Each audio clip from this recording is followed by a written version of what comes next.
I'm Jane Larson, the Executive Director of the Council of International Schools, and I'm here today to tell you about our work to protect children and young adults around the world from child abuse.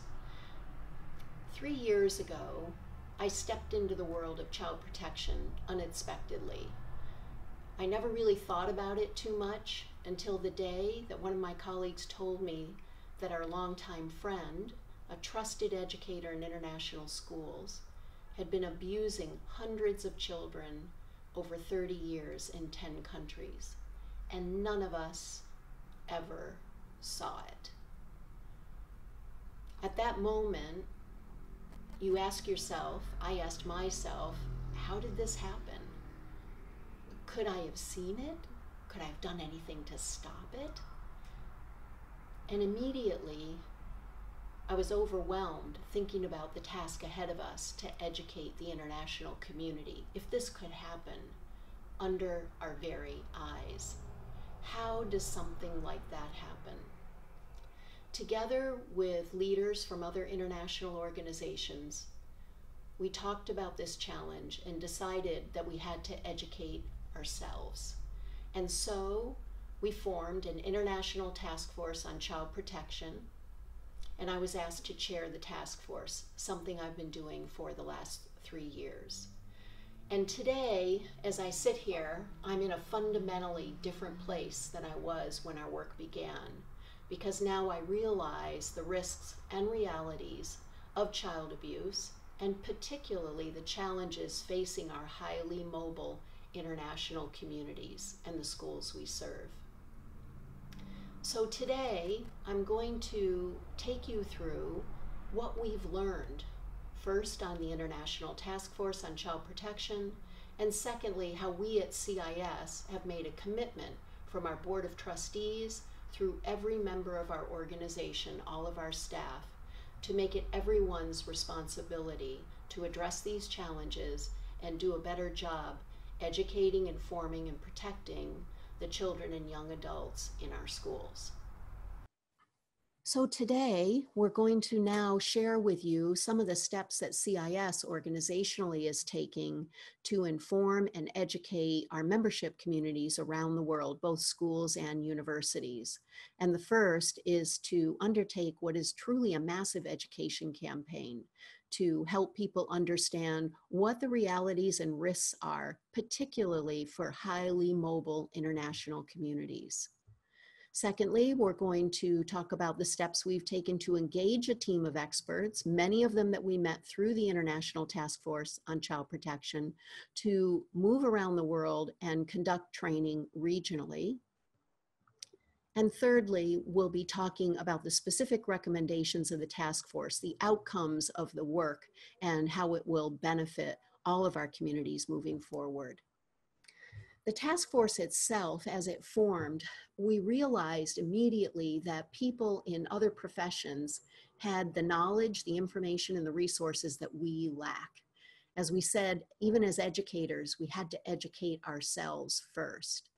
And so as we gathered together, we invited those experts to come in and present to us. And we learned from the medical community, from the legal profession, from law enforcement, and also a range of practitioners in schools who already had started implementing programs, including the Association of International Schools in Africa, which had convened its own task force several years ago, and that had produced a wonderful resource, a resource guide for child protection practices in schools. So we were stronger because we had diverse experience working in multiple aspects of this challenge, all coming together to say, now how are we going to help the education community?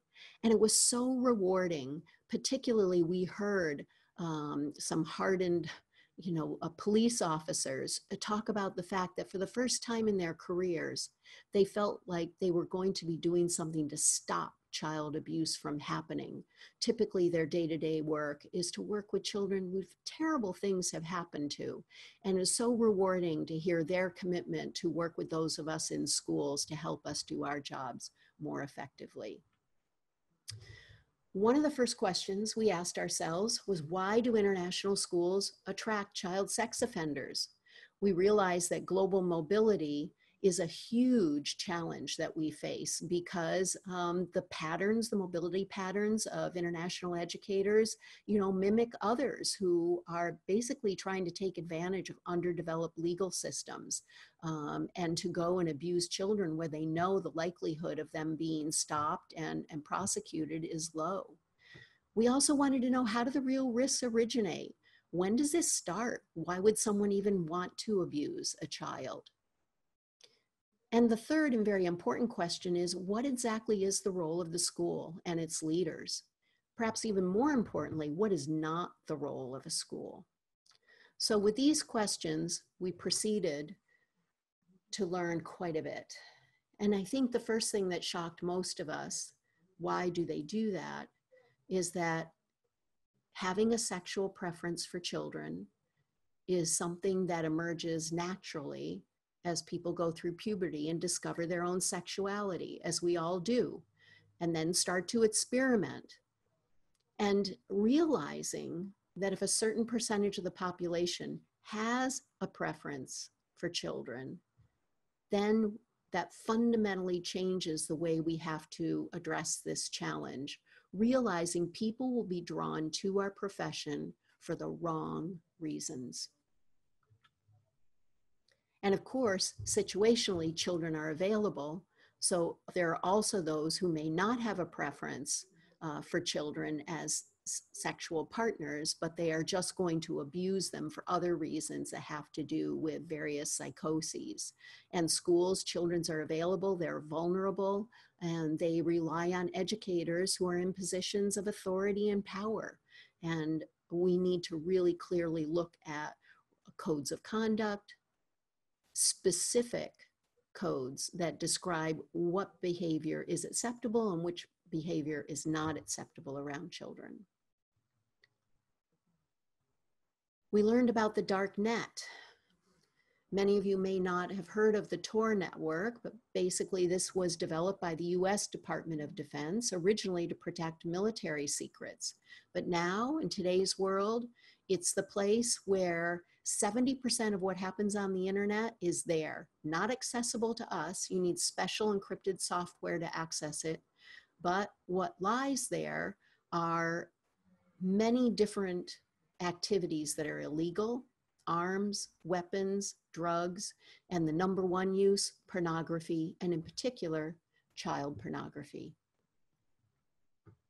At our office here in Leiden in the Netherlands, when we had our first meeting of the task force, a member of the US Marshals Service came in and plugged into a network, a police network, that was tracking anytime someone logged on to the Darknet and proceeded to download a file of child pornography.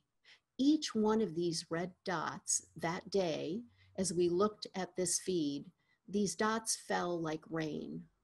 They increased, and pretty soon they surrounded us. You can see we're just below the North Sea. You can see the UK on the left. Pretty soon we couldn't see the Netherlands anymore. This isn't unique to the Netherlands. The experts told us this could happen wherever they want to turn on this tracking software. And unfortunately, with the prevalence of child pornography files online on the Darknet today, it's only serving to reinforce the desire for those who would abuse children to want to do so more often. So after we armed ourselves with some of the facts, the causes, and the risks, we proceeded to go out and engage with multiple school communities to ask the question, how effective is your child protection program? And in fact, we found that most school communities have some policies and practices in place, but not necessarily a holistic program. Now, the risks, we've talked about a few of them, but of course, our vulnerability is the mobility of our community. We constantly have people coming into and leaving our communities. That takes quite a bit of tracking and quite a bit of background checking. We also found when we interviewed school leaders, we asked them how knowledgeable they were about the laws of the country where their school was located. We found that the majority of school leaders were not aware of the laws of the country they were living in, particularly as it pertained to laws for crimes against children, statutes of limitations, other guidelines that they would need to know if an allegation was made in their community. So again, that island mentality that many international school communities have, serving an expatriate community in particular, is really damaging when it comes to child protection and how to go about accessing local law enforcement. So what happens when all of a sudden you're leading a school and someone tells you that a member of your staff, a colleague, a trusted friend, is accused of child abuse? We're finding out what the challenges are for our school leaders when that hits. And what I've noticed is how important it is that we're here to provide reassurance, support, and a framework to help guide decision making. Because when you find out someone in your community who's known to you is alleged to have been abusing children, I've discovered that all reason kind of flies right out the window. No matter how many policies and procedures you have in place, no matter how structured a team you have, no matter how much training you've gone through, your emotion kicks in and you start asking questions. What if I'm wrong? What if I damage this person's career? What about their family? Their children are in the school. And so we've decided that we're going to work together with experts in child protection, members of the law enforcement community, and also lawyers in different countries to help guide us and provide a framework that we can use with school leaders to help them have something in place when this happens, to know that you're not alone, that you don't have to make this decision by yourself. In fact, it's not a decision that you as a school leader should investigate. That's actually a job for people in the law enforcement profession. And once we have these procedures in place, we're hoping that all of our communities will be able to do a better job managing not only disclosures of abuse, but allegations of abuse. One of the first things we realized we had to do then was to come up with resources to help schools when a disclosure of abuse is made or when an allegation of abuse is made. And we're working now with several different law firms and also former police officers to come up with a framework, a map. You can see the flow chart in front of you that we hope, when finalized, this is still just a draft, will help give school leaders some comfort and reassurance in terms of what steps to take. And in particular, going back to the first question we asked ourselves on the task force, what is the role of the school and what is not? And you can see that these paths are very different in terms of who should lead an investigation and who should not. And quite often, these processes are going on in parallel. They may intersect, they may diverge. But the most important thing for you to realize today is that the question a school leader or school community would ask itself about an allegation of abuse is fundamentally different from the question that law enforcement would ask. They are going to try to decide if a crime was committed about a particular incident. But the school is not trained.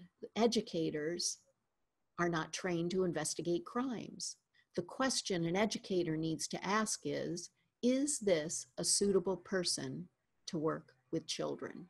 And that's where a school can review all of its policies and procedures, in particular its code of conduct and other guidelines for behavior, and say, does this person fall in line and meet these guidelines we've set forth for our school community? Again, that is a very different question that the school will ask itself than the one that law enforcement will try to answer to determine if a specific crime has been committed. And importantly, even if someone is found not guilty of a particular crime due to whatever reason, lack of evidence or anything else, that doesn't mean that the school then takes back that teacher and puts them back in the classroom with children. Instead, they need to move forward to complete the safeguarding inquiry and answer a very important question holistically about all of the behavior and conduct of that individual in the school community. We found that our school communities are much more effective when they have a proactive plan in place. Setting up a multidisciplinary team, introducing yourself to officials in your country are very, very important. The day you have a problem on your hands, you have an allegation of abuse, it's too late to go and introduce yourself to local law enforcement. I would suggest it's one of the first actions you should take as a school leader when you arrive in your community is to go and set up those meetings, introduce yourself, even if you don't trust what the response will be of the local community. Even if you don't know what their response will be, you need to be able to predict it, and therefore you need to learn as much about it as you can. So going out to set up those relationships and prepare yourself to be able to deal with the inevitable allegation of abuse when it happens is critically important. We then went out on the task force and conducted a survey. We asked over 700 educators in 50 countries how confident they felt in their own ability to detect abuse.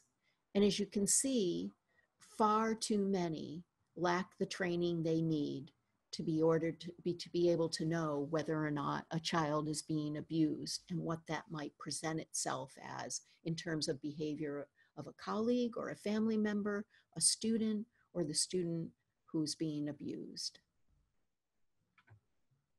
We then asked, what are the barriers to identifying abuse? Look at the #1 barrier that came up.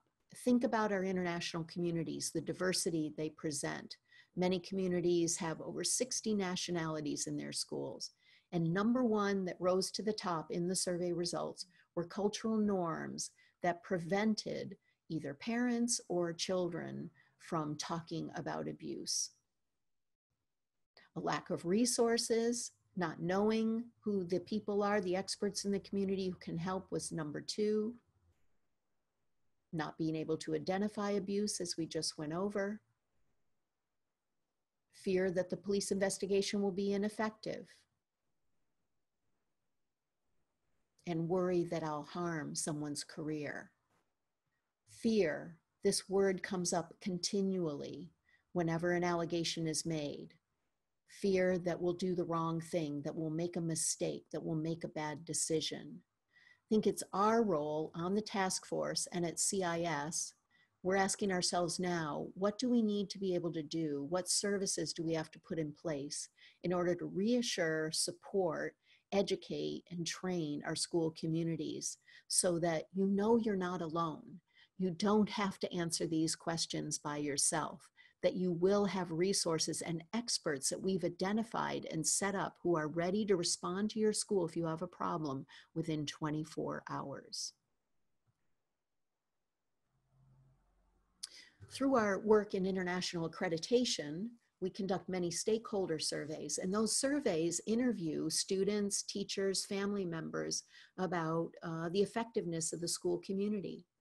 And in our survey, one of the challenges that surfaced was, again, that the majority of students are not comfortable talking to counselors about abuse. 54% is too low. And again, we're going to go back to the fact that cultural norms become a barrier because it may be something that's taboo to talk about in their own culture, in their own family. And so they're not comfortable talking to a counselor about what might be happening to them if it is.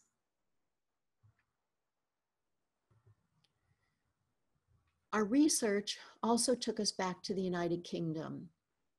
In London, in Westminster Borough, they undertook a serious case review at an international school in response to a case of serial abuse.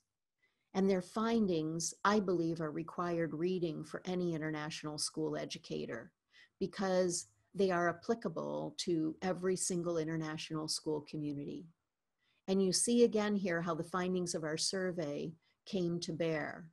The low level of understanding, the fact that no one mentioned any suspicion they had, that individuals all had many suspicions, but they didn't talk to each other.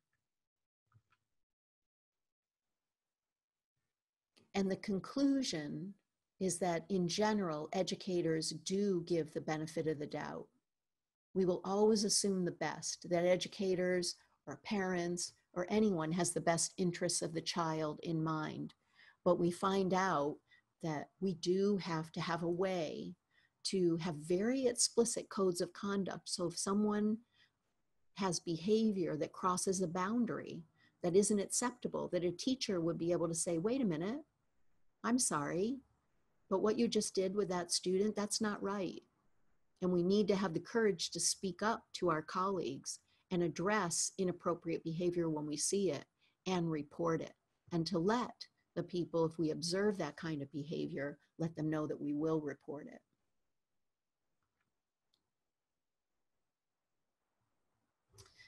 We then continued with our workshops, bringing sometimes as many as 100 educators from 30 different schools together for training, and look at the different perspectives on this challenge based upon your role in the school. You see that everyone in every position, whether you're a school leader, a teacher, or a counselor, needs support and resources. So on the International Task Force, what did we do? We first realized that no one would take action unless it was going to be measured or assessed in some way. So we immediately thought of the agencies that are responsible for the external evaluation of our schools: accreditation agencies, inspection agencies, national inspection agencies. We contacted as many of them as we could, every single one that we knew that in some way was going to accredit or inspect an international school around the world. We gathered the officials of these organizations, and together, we're really proud to say that after 2 years of work, each one of these organizations has now agreed to new, stronger standards for child protection in international school communities. These standards are now being rolled out. They will be rolled out with each individual agency's protocol cycle in the next release. So as you're coming up for your next evaluation or inspection cycle, you can expect to see these new standards of child protection put into place. And we're very proud, and we want to congratulate the leaders of all of these organizations for stepping forward and signing on the dotted line to universally adopt these new standards. What are the key changes? We've already talked about the need for training, professional development, a proactive approach, a thorough review to ensure that policies and procedures are in place and that they're reviewed regularly. Of course, students themselves need to be educated on how to protect, how to speak up if someone in a position of authority or power is asking them to do something they know is not right. We're looking at different strategies, different curricula that can help educate and train students at age-appropriate levels. One of the committees on the task force was addressed to look at recruitment of staff, and we're going to talk in a few minutes about their recommendations, but the new standards also make it a requirement to have background checks in place for any adult who's going to be working with children in the community. And lastly, we needed to identify and collect resources, have them available, open access to school communities all over the world. The fundamental question, as you think about your school and these new standards and how you're going to implement them, or if you think of your university as an institution and how you're protecting young adults who come to your university, does everyone in your community have a shared understanding of what child abuse is and what actions your institution will take should an allegation or disclosure be made? This is the first step. And we find that going back to the cultural diversity, the different norms that surround how various cultures deal with abuse, that this question is something that has to happen at the admissions office. It's a question that has to be discussed with families as they're enrolling their children in the school. It's a question that has to be discussed with students as they're applying for admission to a new school. And that all of the leaders, that everyone in the school has a responsibility for child protection. And if you go back, we urge you to look and say, do we have this shared understanding? This is going to be the first step as you strive to meet the new standards for child protection. One of the questions you can use to help find out the answer to that question in your community would be to take this question forward in your school survey and then convene discussion groups. Because one thing we have found out for certain is that it doesn't address the challenge if you simply implement a policy and tell everyone it's now in place. You first have to have a discussion and make sure that everyone is on board. The second committee on the International Task Force dealt with the recruitment of staff, and their recommendations were formed after a year-long pilot. Looking at the growth that's projected for the international school market, there's quite a few teachers who are going to be hired. And we know that it's a struggle when you're hiring teachers from all over the world to come to another country to complete the checks you need to make to ensure that they don't have anything in their background that might say they're unsuitable to work with children. So we are doubling our efforts to try to ease this process for you in schools. One of the ways we've done it is to come up with a simple screening procedure that covers all of these areas as being required for a screening when you're bringing someone to your school community. And this resource has been posted in a conveniently accessible place that we're going to look at in just a minute. One of the primary resources is a guide that actually documents what the steps are to conduct a background check for someone in every country of the world. And we've tested a number of agencies who say they can help with this for a fee, but we have come up with a list of agencies who do this well. We actually put ourselves through their screening process to try and test their effectiveness. So these resources are available to you as well. Interpol is stepping up. A police officer from the Netherlands, in looking at this challenge for traveling sex offenders, realizing there are many people who go from country to country and leave if they think they're going to be detected and move to another country, is that having one international police clearance certificate might be helpful. So there is an initiative underway, launched at one of the Interpol Crimes Against Children conferences, where a group of people came together and said, what if we created a certificate so that anyone who wanted to cross a national border for a job working with children, whether it were in a charity, in an orphanage, in a hospital, or in a school, that they would have to apply for this certificate. And this certificate would link all 190 Interpol countries so that therefore the check could be done more easily and efficiently. Well, a group of us have been meeting over the last 18 months to look at the feasibility of such a step. And we're glad to say, this is a picture taken of us at our last meeting in Lyon, France. And half of the people on this team are lawyers, trying to talk about why we shouldn't be able to do this. But we're happy to announce that we've met the legal challenges, the project's moving forward, and we hope that next year we'll have a useful tool in place for anyone working in a school that hopefully in the future will allow you to do background checks more easily for people who have lived and worked in multiple countries. Last but not least, policies and resources. We've amassed quite a few as part of the work on the International Task Force, and then we set about finding a home.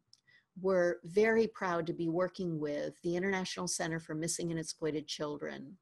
And ICMEC, as they're commonly known, had a wealthy benefactor who basically made a donation that allowed them to create the Child Protection Education Portal. This portal, and this is a picture of what it looks like when you go to the website, and you see it under the Train tab, open source for any school community. We've housed all of our resources there.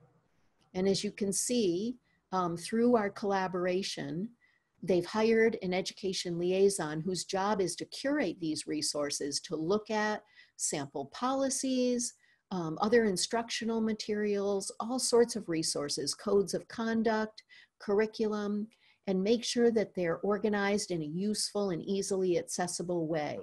So we hope you can log on right now. It's www.icmec.org. And you too can go to the education portal and start looking at the resources available to you as you start to prepare your community to address child protection challenges. So at CIS, what are we doing? Well, we've now put together a group of affiliated consultants, experts in child protection, child psychologists, nurses, medical doctors, private investigators, forensic psychologists. We put this expert team together and we're taking them on the road. Next year, we'll be in 4 cities and we'll be having 2 types of workshops. One, which is a foundation workshop, a 2-day workshop, A to Z, everything you don't know and need to know about child protection. And then for those who have completed initial training, we're taking it further. We surveyed everyone who went to one of our workshops last year and said, what do you need to know now? Where do you need to go further? And now we've developed a series of deep dive workshops, one for leaders, one for counselors, one for those working directly with children in the classroom or otherwise, where you can develop, talk, share with other educators about what you need to know to strengthen your own knowledge, your own practices, or set up an effective program in your school. I hope this information has been helpful to you as you consider what the responsibilities you have personally toward this effort and what are the actions that your own university or school should take to support us. This is indeed a massive education campaign. We've realized the lack of awareness, the lack of training is significant. And at CIS, we're committed to moving forward with all of our resources, working collaboratively across professions with child protection experts in law enforcement and the medical community to provide training across the world to help prepare you, your colleagues, and ultimately your communities to address the unique challenges we face in protecting children and young adults in our world. Thank you very much.